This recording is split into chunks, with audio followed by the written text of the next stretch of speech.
മുസ്ലിം സമുദായവും അല്ലെങ്കിൽ മുസ്ലിം പണ്ഡിതന്മാരും തള്ളി പറയുന്നോ ഇല്ലയോ എന്നുള്ളത് താങ്കളുടെ മനസ്സാക്ഷിക്കറിയാം. ഇല്ല ഇല്ല ഇല്ല, തള്ളി പറയുന്നില്ല. മനസ്സാക്ഷിയോട് ചോദിക്കേണ്ട കാര്യമൊന്നുമില്ല, ഞാൻ കാണുന്ന കാര്യമല്ലേ. എങ്കിൽ യൂട്യൂബിൽ കൂടി വല്ലപ്പോഴും ഒന്ന് ശ്രദ്ധിക്കണം. അല്ല നോക്കാറുണ്ട്. ഒരു ഒറ്റക്കാര്യം അല്ല ശ്രീ ജലീൽ, താങ്കൾ പറയുന്നത് ശരിയാണെങ്കിൽ ഞാൻ അംഗീകരിക്കും, അല്ലാതെ കള്ളം പറയരുത്. നോക്കൂ ഒറ്റക്കാര്യം ഈ ഗാസയ്ക്ക് വേണ്ടി വാദിക്കുന്നുണ്ടല്ലോ, ഹമാസുകൾക്ക് വേണ്ടി വാദിക്കുന്നുണ്ടല്ലോ, ആ ഒരു വീര്യം എന്തുകൊണ്ട് ഈ വിഷയത്തിൽ ഉണ്ടാവുന്നില്ല? ഏത് വിഷയത്തിലാണ് ഉണ്ടാകാത്തെ? ഇപ്പൊ ഈ ആസ്ട്രേലിയയിലെ കൂട്ടക്കൊലയിൽ എന്തുകൊണ്ട് പ്രതികരണം ഉണ്ടാകുന്നില്ല?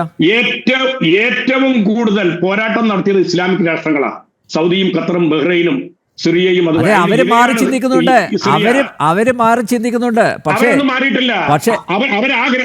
ഈ ആരിഫ് ഹുസൈൻ പറഞ്ഞ അതേ ഗ്രന്ഥവും അതേ ഹദീസും അനുസരിച്ചാണ് സൗദി ജീവിക്കുന്നത്. അതേ ആചാരപ്രകാരമാണ് 50 ലക്ഷം ആളുകൾ പങ്കെടുക്കുന്ന അറഫ സംഗമം നടക്കുന്നത്. ആ അറഫ സംഗമത്തിൽ സൗദിയുടെ ഗ്രാൻഡ് മുഫ്തി ലോകത്തോട് പറയാറുണ്ട് ഇസ്ലാം എന്താണെന്ന്. ഇസ്ലാം IS ഒരു ഭീകരവാദമാണെന്നും ഇസ്ലാമുമായിട്ട് അതൊരു ബന്ധമില്ലെന്നും ആഗോള മുസ്ലിം സമ്മേളനത്തിൽ, അറഫ സമ്മേളനത്തിൽ 50 ലക്ഷം ആളുകളെ സാക്ഷി നിർത്തിക്കൊണ്ട് പറയുന്നു. പിന്നെ വേറെ ഒരു കാര്യത്തിന് മറുപടി പറഞ്ഞോട്ടെ. പ്രിയപ്പെട്ട ജലീൽ, ഇങ്ങ് ഈ കൊച്ചു കേരളത്തിൽ പോലും ISന്റെ സഹായമല്ലേ കിട്ടുന്നത്? അല്ലാതെ താങ്കൾക്ക് പറയാൻ പറ്റുമോ? ഈ കൊച്ചു കേരളത്തിലുള്ള തീവ്രവാദ സംഘടനകൾക്ക് പോലും ISന്റെ സഹായം കിട്ടുന്നത്? എത്ര തെളിവുകളുണ്ട്? IS കണക്ഷൻ, IS ലിങ്ക് എല്ലാം തെളിയിക്കപ്പെട്ടതല്ലേ അന്വേഷണത്തില്? പിന്നെ താങ്കളെന്താ പറയുന്ന IS ഇസ്ലാമിക ഭീകര സംഘടനയെല്ലാം ആവർത്തിച്ച് പറയുന്നത് എന്തടിസ്ഥാനത്തിലാ? രാജ്യത്തിന്റെ സൈനിക രഹസ്യങ്ങൾ പോലും ഒറ്റിയൊടുക്കുന്നതിന് ഈ കഴിഞ്ഞ 2 മാസത്തിനുള്ളിൽ തന്നെ അറസ്റ്റ് ചെയ്യപ്പെട്ട വേട്ടപ്പട്ടികളുടെ ലിസ്റ്റ് നമുക്കറിയാം. ISന്റെ സഹായം വരുന്നുണ്ട്. അത് വരുന്നത് ആർക്കാണെന്ന് നമുക്ക് കൃത്യമായി ബോധ്യമുണ്ട്. അത് RSS അടക്കമുള്ള സംഘടനകൾക്കാ. സിറിയയിൽ വരുന്നുണ്ട്. അത്തരം സംഘടനകൾക്കാണ് കൊള്ളാം. ഇതൊരു പുതിയ തുടക്കാണ്. ശ്രീ ജലീലിന്റെ പ്രസ്താവന ഒരു പുതിയ തുടക്കാണ്. RSSന് പോലും ISന്റെ ഫണ്ട് ലഭിക്കുന്നു എന്ന് പറയാൻ മാത്രം അതപ്പതിച്ചു പോയല്ലോ ശ്രീ ജലീൽ. ഈ ISന്റെ തലവൻ പോലും പറയില്ല. പറയാത്തതാണ് ഇപ്പൊ ജലീല് ആവർത്തിച്ച് പറഞ്ഞുകൊണ്ടിരിക്കുന്നത്. നിങ്ങൾക്ക് മതഭ്രാന്താണ് ജലീൽ, നിങ്ങൾക്ക് മതഭ്രാന്താണ്. അതുകൊണ്ടാണ് നിങ്ങൾ ഇതൊക്കെ പുലമ്പുന്നത്, വിളിച്ചു പറയുന്നത്. ആണ്, അതുകൊണ്ടാണ് നിങ്ങൾ ഇത് വിളിച്ചു പറയുന്നത്. അല്ലാതെ ബോധമുള്ള ഒരാൾ പറയോ RSSന് IS ഫണ്ട് കൊടുക്കുന്ന ബോധമുള്ള ആരെങ്കിലും പറയോ? RSS അടക്കമുള്ള എല്ലാ ഈ സംഘങ്ങളും സാമ്രാജ്യത്വത്തിന്റെ വാടക തൊഴിലാളികളാണെന്നത് ആർക്കാ നമ്പി അറിഞ്ഞുകൂടാത്തത്? സയനിസത്തിന്റെയും സാമ്രാജ്യത്വത്തിന്റെയും വാടക ഗുണ്ടകളാണ്. ഇപ്പൊ നിങ്ങൾ ഉറത്തിനെ കൊണ്ടിരുത്തിയിട്ടുണ്ടല്ലോ. നിങ്ങൾക്ക് മനസ്സാക്ഷി ഉണ്ടെങ്കിൽ പേപ്പട്ടി മതമെന്നാണ് ലോകത്തിലെ ഏറ്റവും വലിയൊരു മതം. ഒരു ഹിന്ദു മതവിശ്വാസി അങ്ങനെ പറയും? RV ബാബു അങ്ങനെ പറയൂ? ഹിന്ദു മതത്തിനെ ഇവിടെ ഉപമിച്ചത് കോവിഡിനോടും ഡെങ്കുവിനോടുമാണ്. ഹിന്ദു സനാതന ധർമ്മത്തെ ജലീൽ കുറെ ആളുകളെ പറ്റിക്കുന്നു. ഒരു കാര്യം പറഞ്ഞോട്ടെ,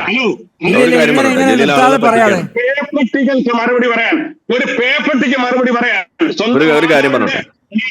ചിത്രം സോഷ്യൽ മീഡിയയിൽ പ്രചരിപ്പിച്ചു എന്ന് പറഞ്ഞ ഒരു തെമ്മാടിക്ക് ഒരു കാര്യം പറഞ്ഞോട്ടെ. എന്ത് പറയാൻ? അത് ഞാൻ പറഞ്ഞുതരാം. ഞാൻ പറഞ്ഞുതരാം.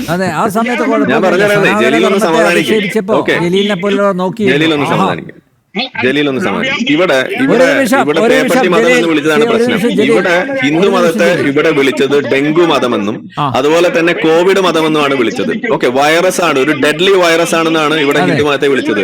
അപ്പൊ ഹിന്ദു മതത്തെ ഡെഡ്ലി വൈറസ് എന്ന് വിളിച്ചപ്പോൾ വിഷമമില്ലാത്ത ആളുകളെ മറ്റൊരു ഡെഡ്ലി വൈറസ് ആയ ഈ പറയുന്ന പേവിഷബാധയുടെ വൈറസായ റാബീസിനോട് ഉപമിക്കുമ്പോൾ നിങ്ങൾക്ക് എന്തിനാണ് കുരുപൊട്ടുന്നത്? എന്റെ പൊന്ന് ജലീൽ കോയ, അതാണ് എനിക്ക് ചോദിക്കാനുള്ളത്. നിങ്ങളൊന്ന് സമാധാനിക്കും. ഇനി ഇവിടെ ചോദിച്ചല്ലോ സൗദി അറേബ്യ എന്തോ വലിയ സംഭവമാണെന്ന്.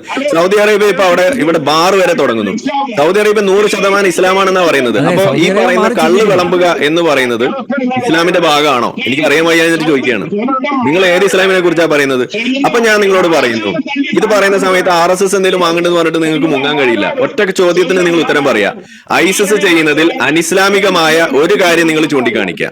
ISIS ചെയ്യുന്നതിൽ അനിസ്ലാമികമായ ഒരേ ഒരു കാര്യം നിങ്ങൾ ചൂണ്ടിക്കാണിക്കുക. ഞാൻ ഈ പണി നിർത്തും. അതിനൊരു മറുപടി അതിനൊരു മറുപടി ISS ചെയ്യുന്ന അനിസ്ലാമികമായിട്ടുള്ള ഒരേ ഒരു കാര്യം? താങ്കൾ ഇത്രയും പഠിച്ച ഒരാളെന്ന നിലയിൽ താങ്കൾക്ക് അതിനുള്ള മറുപടി, ആ ചോദ്യത്തിനുള്ള മറുപടിയെങ്കിലും കൊടുക്കൂ. ഇതുപോലൊരു വാടകയ്ക്കുണ്ട്. ഈ മാതാവിന്റെ നഗ്നചിത്രം പുറത്തു നിന്ന് ഭീഷണിപ്പെടുത്തി നിങ്ങൾക്ക് നിങ്ങളുടെ മാതാവ് ആരാന്ന് എനിക്കറിയാം, എത്ര ബഹുമാനമാണെന്ന്. ജലീൽ പുനലൂർ അദ്ദേഹം ചോദിച്ച ചോദ്യത്തിന് മറുപടി ചോദ്യമല്ലേ, അതിനുള്ള മറുപടി പറ. അനിസ്ലാമികമായ ഒരു കാര്യമുണ്ടെങ്കിൽ നിങ്ങൾ പറയും, ഒരേ ഒരു കാര്യം. ഓക്കെ, നിങ്ങൾ മാതാവിന്റെ നഗ്നതയൊക്കെ അവിടെ വെക്കൂ. അതായത് വളർത്തുമകന്റെ ഭാര്യയുടെ നഗ്നത കണ്ടിട്ട് ആകൃഷ്ടനായിട്ട് അവളെ ചൂണ്ടി കല്യാണം കഴിച്ച ആളുടെ അനുയായിയല്ലേ നിങ്ങൾ, പ്രവാചകൻ. അപ്പൊ അതൊന്നും ഇവിടെ എന്നെ കൊണ്ട് വിളമ്പിക്കരുത്. അപ്പൊ അതുകൊണ്ട് ഞാൻ ഒറ്റ കാര്യം ചോദിക്കണുള്ളൂ, ISIS ചെയ്യുന്നതിൽ അനിസ്ലാമികമായ ഒരേ ഒരു കാര്യം നിങ്ങൾ പറയാം. ഓക്കെ, നഗ്നത കണ്ടിട്ട് പെണ്ണുങ്ങളെ അടിച്ചു മാറ്റുന്ന പരിപാടി ഞാൻ ചെയ്തിട്ടില്ല. ഓക്കെ, ചോദിച്ചതിന് ഉത്തരം പറയും. മറുപടി ഉണ്ടോ? നിനക്ക് നട്ടലുണ്ടെങ്കിൽ മറുപടി ഉണ്ടോ? Yes, okay.